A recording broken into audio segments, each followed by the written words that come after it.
The proposals of the President of Kazakhstan announced in New York are actively discussed in the European Parliament.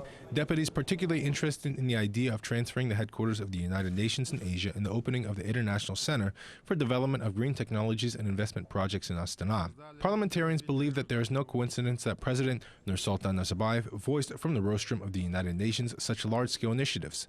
Kazakhstan today rightfully occupies a leading position in the region.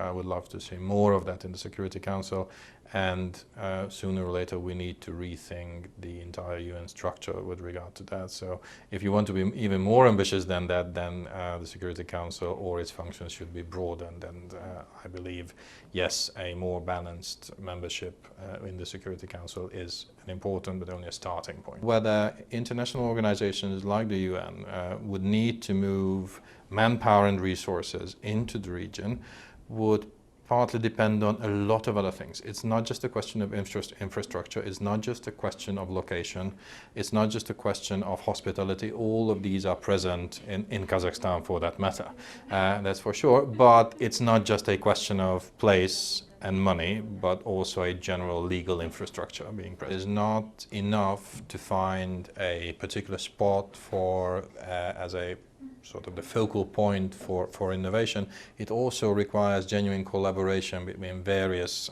countries of the region as well. So it is a good idea. It is something that international donors should support, but it should be worked out in a way that provides room for collaboration within the region or even beyond it, so beyond Central Asia to East Asia as well. Then it would really make all the sense that I can imagine from my point of view. Kazakhstan is the only country from the region which is resource rich, and therefore where development and growth are possible on the basis of resource extraction.